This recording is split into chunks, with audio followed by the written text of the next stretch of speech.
Aman sir join. Okay, national income. So let us make fast progress. और आप लोग बस सर से अपना अटेंडेंस जब भी जैसे भी screenshot. We continue with the national income. Okay, देखिए प्रीवियस क्लास में हम लोग यह कवर किए थे what is national income and what is domestic territory, और हम लोग डिस्कस कर रहे थे gross and net. We have actually completed the discussion but few things were left. देखिए जब ग्रॉस इंक्लूड्स डेप्रिसिएशन कॉस्ट, हम फिर से इसको री इंट्रोड्यूस कर देते हैं कि there is a concept like consumption of fixed capital, जिसे दूसरे रूप में डेप्रिसिएशन भी कहा जाता है. क्योंकि कोई भी मशीन जब एक उद्योगपति इंस्टॉल करता है, हजारों मशीन इंस्टॉल करता है अपने फैक्ट्री में, तो वो समय के साथ साथ नॉर्मल वेयर एंड टेयर होगा उस मशीन का, और इसके साथ साथ वो मशीन पुरानी भी पड़ जाएंगी. तो इन सब चीजों के लिए टूट फूट जाएगी तो उसको फिर मरम्मत तो करवाना होगा ना. तो इसके लिए एक इंडस्ट्रियलिस्ट को कुछ पैसा, कुछ मनी सेट असाइड करना Good morning, पड़ता ma'am. है. Good morning. An industrialist has to set aside certain Morning, sum of ma'am. money. So, good morning, child. Good morning, everyone. An industrialist has to set aside certain sum of money to cover this depreciation. This money is the depreciation cost. Hindi में हम लोग कैसे समझेंगे कि एक industrialist को अपनी मशीनों को मेंटेन करने के लिए, नॉर्मल वेयर एंड टेयर के खर्च को उठाने के लिए उसे कुछ पैसा सेट असाइड करना पड़ता है. ये जो पैसा उसने, ये जो फंड उसने मशीन की मरम्मत इत्यादि के लिए रखा है, इस पैसे को हम लोग डिप्रिसिएशन कॉस्ट कहते हैं.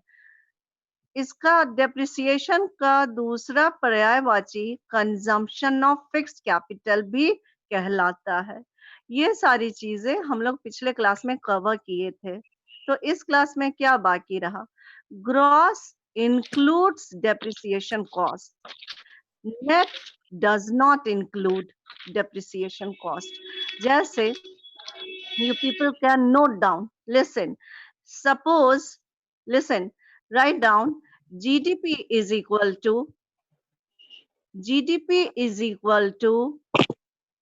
ndp plus depreciation. Yes, gross domestic product. Can you hear me? Yes, ma'am. I am audible to one and everyone? Yes, ma'am. हाँ ठीक है, तो लिखिए please. Gross domestic product is equal to, gross domestic product is equal to net domestic product, net domestic product plus depreciation cost, plus depreciation cost. I repeat this. I said gross domestic product is equal to net domestic product plus depreciation cost. इसका अर्थ क्या निकला? इसका अर्थ यह निकला कि gross domestic product includes depreciation cost. You can note this also. Gross concept includes depreciation cost. For example, net domestic product is 80 rupees. मान लीजिए net domestic product कितना है मेरा? 80 रुपीज. और डेप्रिसिएशन कॉस्ट कितना है? 20 रुपीज. तो जीडीपी कितना हो गया? 100 रुपीज. या NDP plus DC is equal to GDP, gross domestic product, या कहिए ग्रॉस कॉन्सेप्ट में डेप्रिसिएशन कॉस्ट शामिल होता है. तो एनडीपी हमारा मान लीजिए किसी वर्ष में 80 रुपए और डेप्रिसिएशन कॉस्ट 20 रुपए है, तो 80 plus 20 is equal to rupees 100. 100. So GDP is how much? Tell me you people. GDP 100. कितना 100. हुआ? 100. हाँ, 100 होगा. समझ 100 में हुआ. आप फॉलो कर रहे हैं. Yes. Now write this also. Net domestic product is equal to GDP minus depreciation cost. NDP is equal to GDP minus depreciation cost. अब GDP है 100, depreciation cost 20, तो NDP कितना आया? 100 minus 20 is equal 80. to 80. 80. So it is easy. NDP is equal to GDP minus DC. So 100 minus 20 is equal to 80. So आप लोग follow कर लिए हैं. Only write one sentence. Fall in the value of fixed asset. Fall in the value of fixed asset due to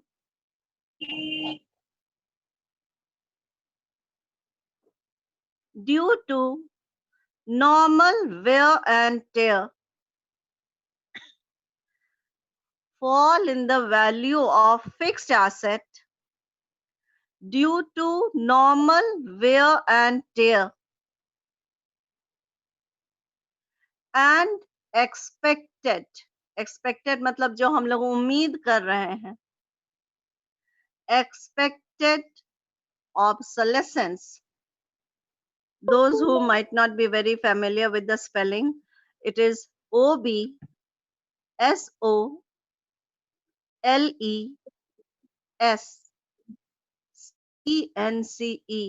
Obsolescence. Obsolescence मतलब पुरानी पड़ गई. Is called consumption of fixed capital. Is called consumption of fixed capital or depreciation. I repeat this. Fall in value of fixed asset due to normal wear and tear and expected obsolescence is called consumption of fixed capital or depreciation. That is all. अब हम लोग next concept पे चलते हैं. You can write the heading normal resident. Normal, NORMAL, normal resident of a country. This is an important one. Yes, this is a very fundamental concept because sum total of factor income earned by the normal resident of a country during a year makes a national income. इसीलिए national income में normal resident का concept important है. Now listen, who is a normal resident? Normal resident किसको कहते हैं? एक व्यक्ति, one person who ordinarily resides in a country, जो सामान्यतः ordinarily किसी राष्ट्र में रहता है, किसी country में रहता है, and whose center of economic interest lies in that country, और जो अपनी आर्थिक स्वार्थ की पूर्ति उस राष्ट्र के अंदर ही करता है. Another thing, the supplementary sentence is very important, that his stay in the particular country should be at least 1 year or more than a year. उस व्यक्ति का निवास उस राष्ट्र में कम से कम 1 वर्ष होना चाहिए या 1 वर्ष से अधिक. तो ऐसे व्यक्ति नॉर्मल रेसिडेंट कहलाते हैं. अब इसको थोड़ा सा डिस्कस कर लें. देखिए, नॉर्मल रेसिडेंट वैसा व्यक्ति होता है जो कि ऑर्डिनरली एक कंट्री में रहता है, रिसाइड करता है, निवास करता है, और उसका इकोनॉमिक इंटरेस्ट यानी वह ऑक्यूपेशन, उसका खाना कमाना, उसकी आर्थिक जो स्वार्थ है वो उसी राष्ट्र में पूरी होती है, वह उसी देश में पूरी होती है. अपार्ट फ्रॉम दिस, वह व्यक्ति कम से कम 1 वर्ष उस राष्ट्र में रहा होना चाहिए.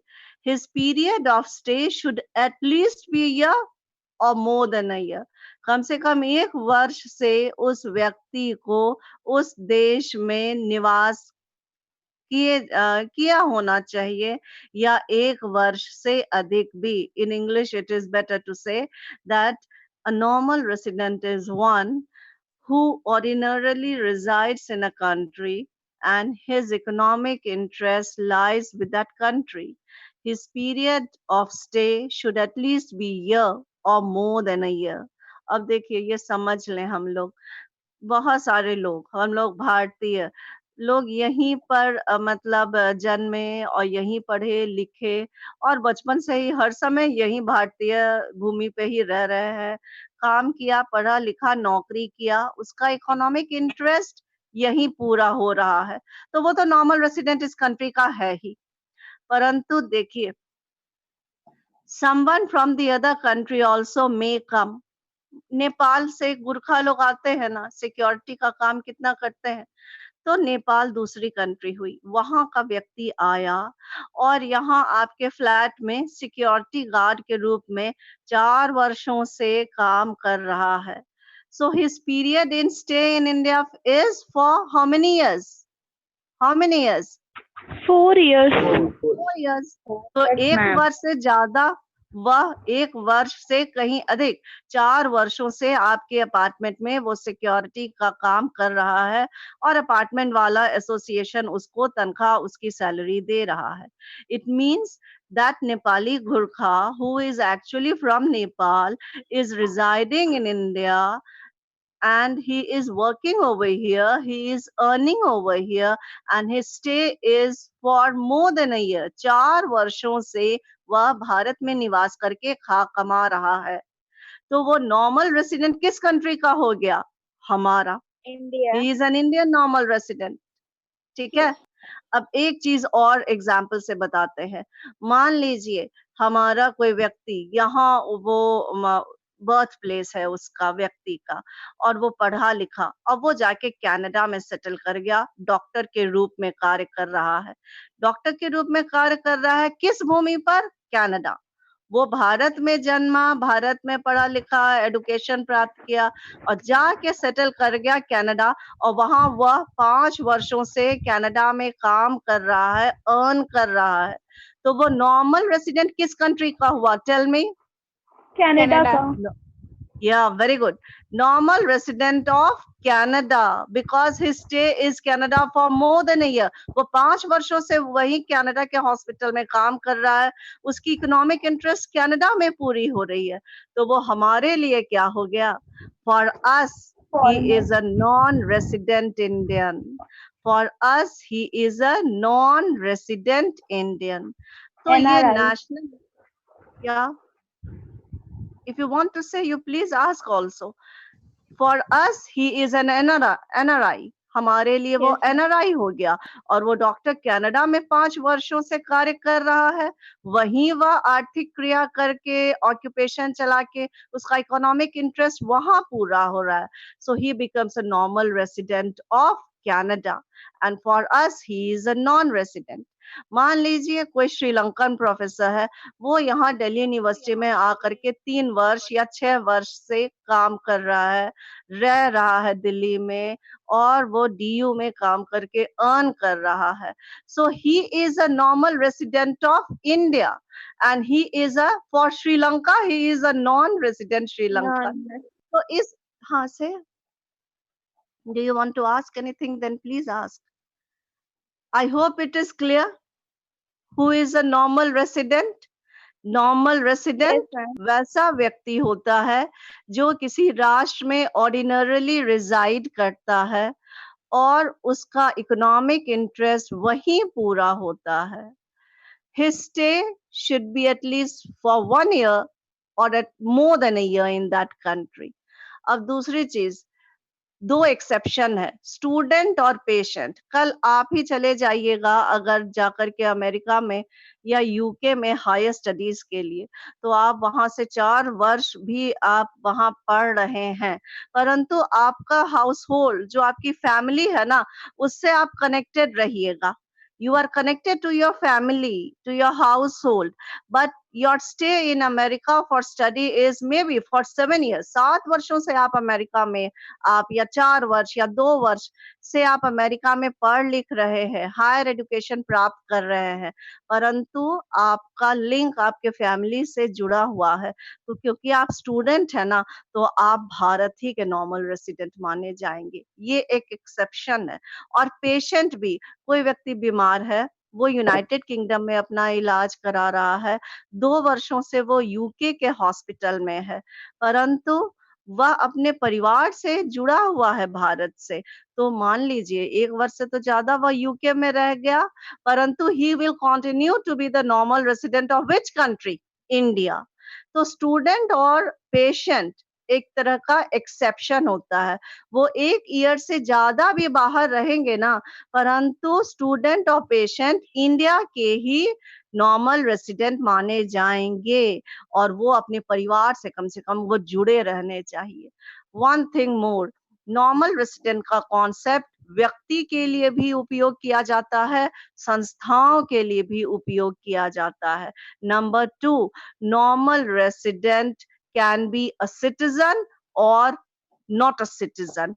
मतलब a national or even a non-national can be a normal resident of a country. Sri Lankan जो आया, वो श्रीलंकन इंडिया में, दिल्ली में प्रोफेसर है और काम कर रहे हैं 6 वर्षों से, तो वो नॉर्मल रेसिडेंट इंडिया के हैं, परंतु उनकी सिटीजनशिप श्रीलंका की है। So he is not a citizen of the country, but he is a normal resident. Therefore, you remember this also. A normal resident may be a national or non-national. I hope it is clear. Please write down fast. Normal resident of a country. Did you people follow? Honestly, bataiye. Yes, जी ma'am. Ma'am. Okay, then that is very, motivating for me. Normal resident of a country. Likhiye please. A normal resident is a person. A normal resident is a person. Person के बगल में और institutions भी लिख सकते हैं, क्योंकि it covers both. Who ordinarily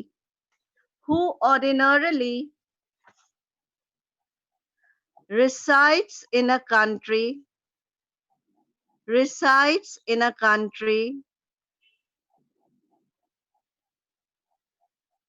and whose center of economic interest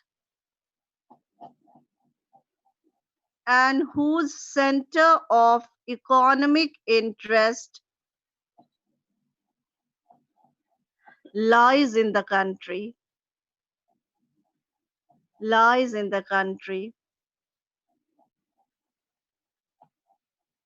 His period of stay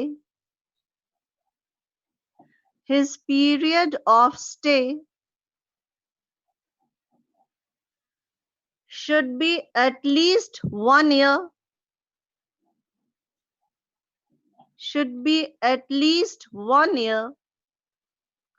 Or more than a year.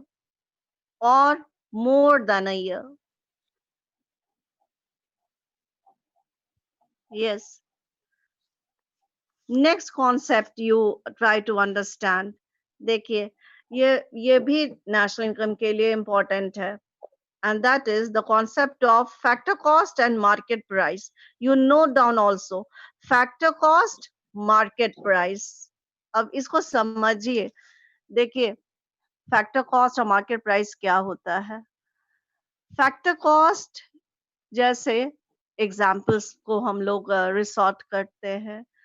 Gurgaon में एक उद्योग है और वहां टेलीविजन का निर्माण हो रहा है. गुड़गांव में एक फैक्ट्री है, टेलीविजन बन रही है. वो फैक्ट्री हुई, वहां पर फैक्टर कॉस्ट कैलकुलेट करेंगे हम लोग. See, that television which has been made in Gurgaon is worth rupees 15,000. 15,000 में गुड़गांव के एक उद्योग में टेलीविजन बना, जिसका फैक्टर कॉस्ट आया 15,000. ठीक है. परंतु जब वो सरोजनी नगर मार्केट में आई बिकने के लिए, सरोजनी नगर मार्केट है जो कॉमन बायर्स वगैरह का मार्केट है, सेलर्स फैक्ट्री नहीं है, वहां पे मार्केट है, जैसे हमारा पटना में पटना मार्केट है। तो सरोजनी नगर मार्केट में जब वो टेलीविजन बिकने के लिए आती है, तो उसका प्राइस हो जाता है 15 की जगह 16,000। अब ये 16,000 क्यों हो गया?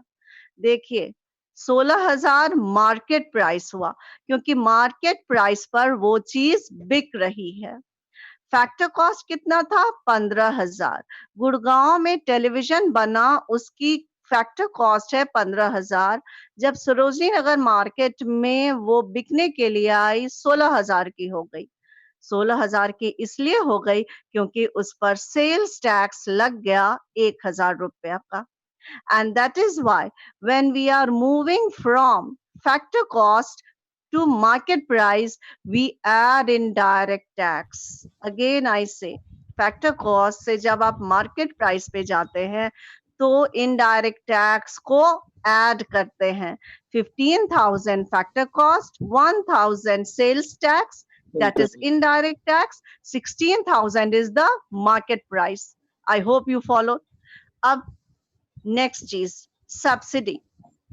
मान लीजिए आप नोएडा में हैंडलूम कपड़ा बनाए और उसकी कीमत आई से 16 रुपए प्रति मीटर। ठीक है, नोएडा में उद्योग है, उद्योग में हैंडलूम कपड़ा बना, हैंडलूम कपड़े की कीमत आई, फैक्टर कॉस्ट हुआ 16 रुपए प्रति मीटर। ठीक है, अब ये नोएडा में तो कपड़ा बना हैंडलूम का, जब ये मार्केट में बिकने के लिए आया, सरोजनी नगर मार्केट, लाजपत नगर, जो भी लाजपत नगर मार्केट, जहाँ सामान्य हम लोग जैसे कॉमन आदमी जाके खरीदते हैं सामान, लाजपत नगर में जब वो हैंडलूम का कपड़ा बिकने के लिए आया लाजपत नगर मार्केट में, तो 16 रुपए प्रति मीटर नहीं, वो 10 रुपए प्रति मीटर बिक रहा है। मार्केट प्राइस कितना हो गया? 6 रुपए कम, 10 रुपए प्रति मीटर। ऐसा क्यों? ऐसा इसीलिए क्योंकि सरकार ने कहा कि हैंडलूम कपड़ा आम लोग, निम्न वर्ग तथा कथित जो भी निम्न वर्ग कहा जाता है, सब वर्ग के लोग इसे लेंगे। मिडिल क्लास या जो संघर्ष कर रहा है वो वर्ग भी लेगा, तो इसकी सब्सिडी इस पे दी जाए। We need to subsidize the handloom cloth, and therefore in factory the factor cost in Noida was 16 rupees per meter. Lajpat Nagar में जब वो हैंडलूम कपड़ा प्रति मीटर बिका तो 6 रुपया कम, 10 रुपए प्रति metre. So when we are moving from factor cost to market price, what we will do? Subsidy के चलते प्राइस कम हो जाएगा। 16 रुपए कितना बन गया? 10 रुपए पे मार्केट प्राइस पे बिका। Have you followed? So when you are moving to market price from factor cost, in case of subsidy, you have to minus, deduct. ठीक है, और जब आप फैक्टर कॉस्ट से मार्केट प्राइस पे जा रहे हैं तो इनडायरेक्ट टैक्स ऐड होता है। ये बहुत फंडामेंटल कॉन्सेप्ट है, इसे प्लीज याद रखिएगा। Okay, can I move forward?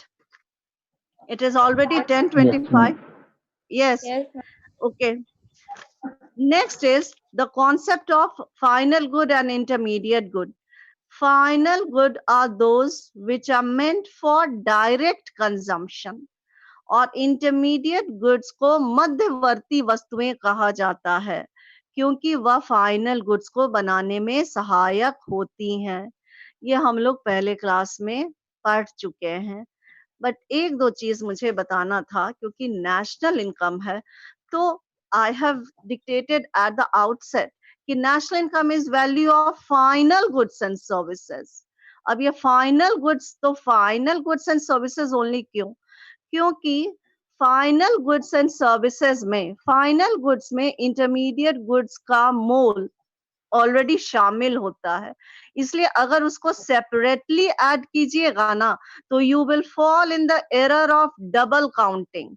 मतलब अगर फिर से इंटरमीडिएट गुड्स को अलग से जोड़ना शुरू कीजिएगा उसका पैसा, तो आप डबल काउंटिंग इन्फ्लेटेड प्राइस पे आप आ जाइएगा। इसे भी एग्जाम्पल से समझाते हैं। देखिए, मान लीजिए एक फार्मर है, वो कल्टीवेट कर रहा है वीट, और उसने वीट कल्टीवेट किया ना और मिलर को बेच दिया। मिलर मतलब आटा चक्की वाला। मिलर को फार्मर ने वीट को सेल किया 1 रुपए में। फार्मर को कितना प्राप्त हुआ? 1 रुपया। मिलर ने कितना पैसा फार्मर को दिया? 1 रुपी।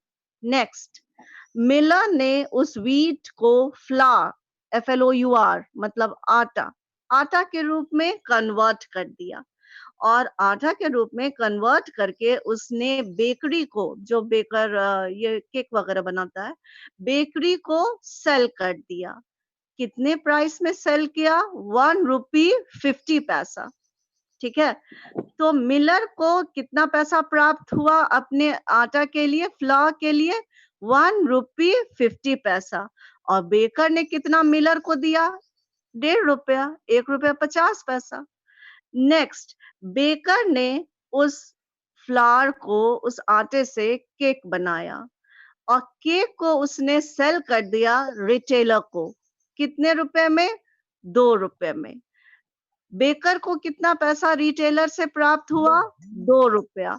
और रिटेलर ने बेचा केक को बेकर को कितने? 2 रुपीज में। अब रिटेलर, अब ये लास्ट चेन कड़ी की आखिरी मंजिल है। अब ये रिटेलर ना थोड़ा आइसिंग वगैरह करके, अच्छे से पैकेजिंग वगैरह करके कॉमन कंज्यूमर को बेच दिया। कितने में? 2.5 रुपए में, 2 रुपीज 50 पैसे में।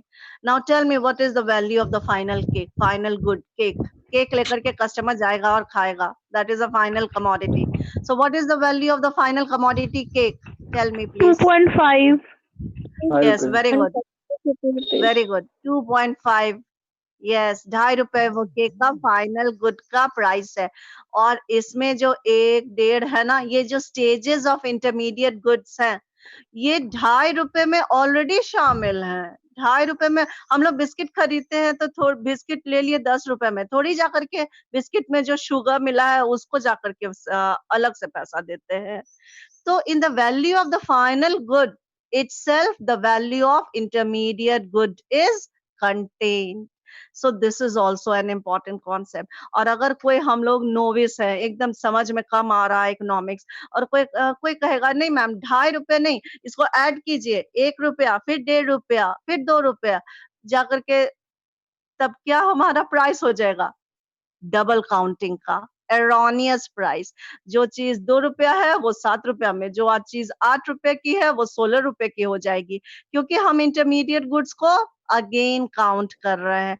तो we will be doing the wrong thing, that is called error of double counting. Now please write down final commodities are those final commodities are those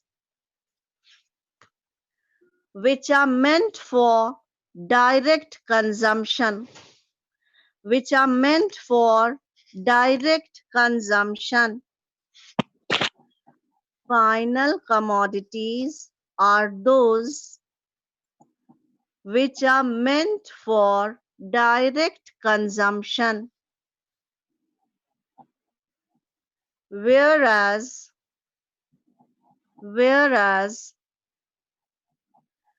intermediate goods are those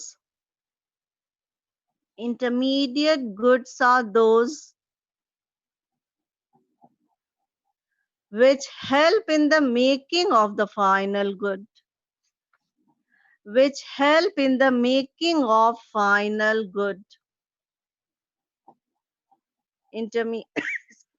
Intermediate goods are those which help in the making of final good.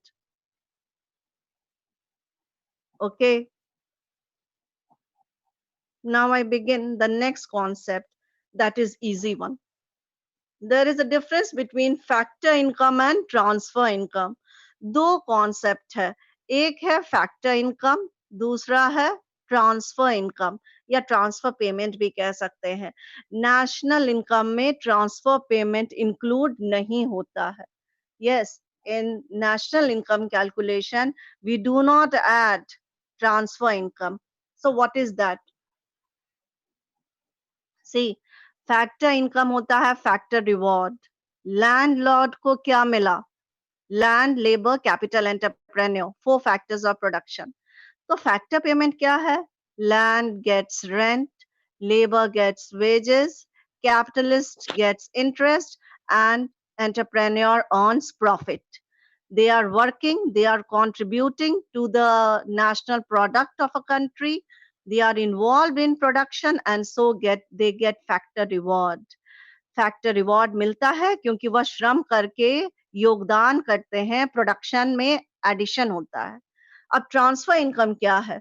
आप बहुत मेधावी छात्र हैं और आपने 10th में NTSC के exam में बैठे या फर्स्ट 10 में आए बिहार में, तो आपको स्कॉलरशिप मिला. अब इस स्कॉलरशिप मिला ना, तो इसके लिए सरकार आपसे एक्सपेक्ट नहीं कर रही है कि आप आकर के वस्तु सेवाओं को निर्माण करेंगे. This is transfer income. ये यूनिलैटरल होता है. यूनि मतलब सिंगल, एक तरह से ट्रांसफर हो रहा है क्योंकि सरकार आपको दे रही है पर आप उसके अगेंस्ट में सरकार को तो कुछ नहीं दे रहे हैं.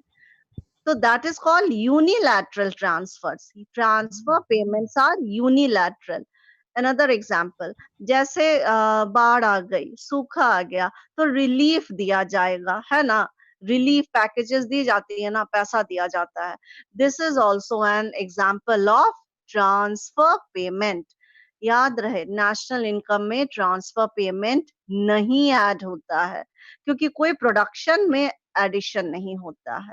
और factor reward, that is of course a part of national income, that is national income क्योंकि प्रोडक्शन के थ्रू हम लोग कुछ ना कुछ वैल्यू एडिशन करते हैं. नेक्स्ट कॉन्सेप्ट, इतने सारे कॉन्सेप्ट हैं कि next is stock and flow. Later if I have time I will dictate a bit of line also. पहले समझ जाइए stock and flow. See what is flow. Flow is a quantity which is measured over a period of time. ठीक है. Flow is a quantity which is measured over a period of time. It has time dimension. जैसे मान लीजिए national income is a flow concept. National income is a flow concept. तो stock क्या है? Stock variable और stock is a quantity which is measured at a point of time. Example से इसको हम लोग डिस्कस करते हैं. 1st ऑफ जनवरी में इंडिया में कैपिटल कितना था?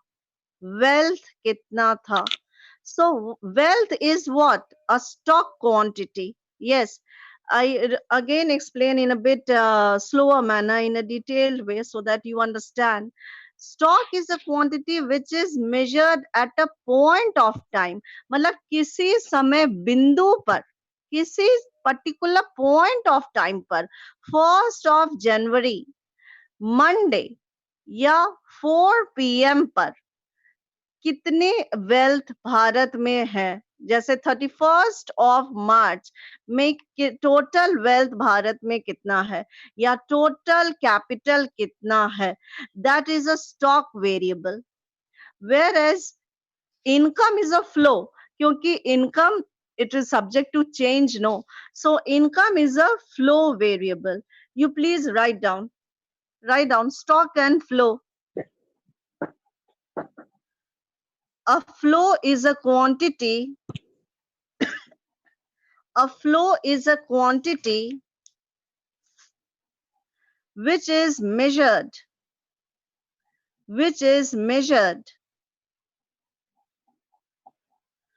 over a period of time.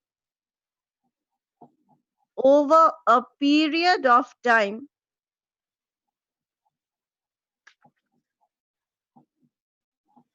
Flow is a quantity which is measured over a period of time, whereas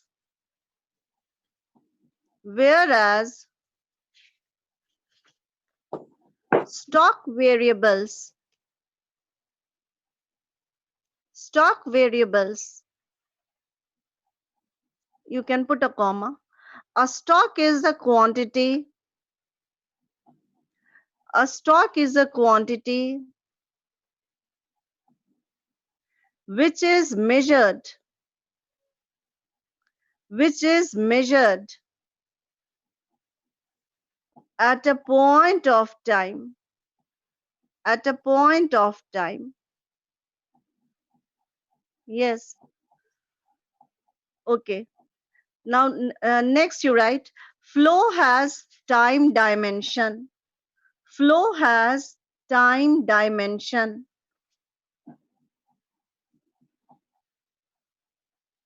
Examples. Examples. Savings. Ma'am आपकी आवाज नहीं आ रही है, में- मैम आपकी आवाज नहीं आ रही है. अच्छा.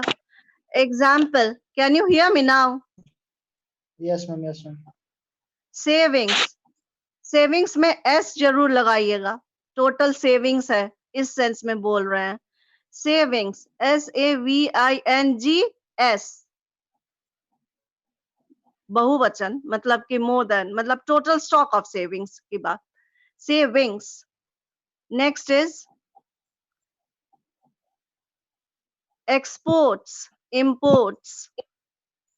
Exports, imports.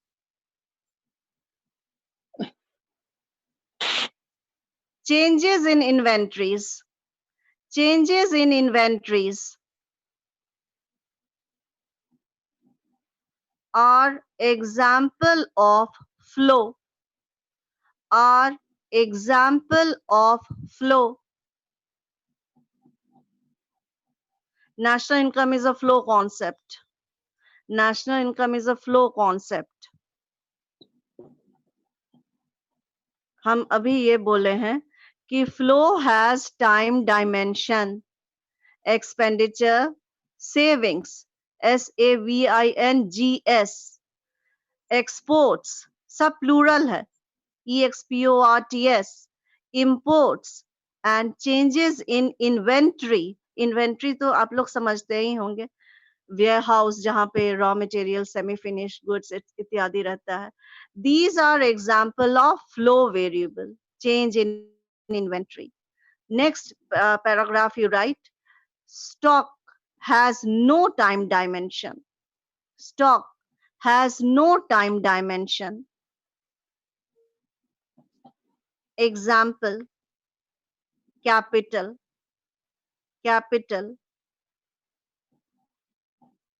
Wealth, wealth. Foreign debts, foreign debts, DEBTS. And inventories, and inventories are example of stock. देखिए, inventories मतलब कोई चेंज नहीं हो रहा है, कोई परिवर्तन नहीं हो रहा है. जो टोटल इन्वेंट्रीज है, ये स्टॉक कॉन्सेप्ट है. और दूसरी चीज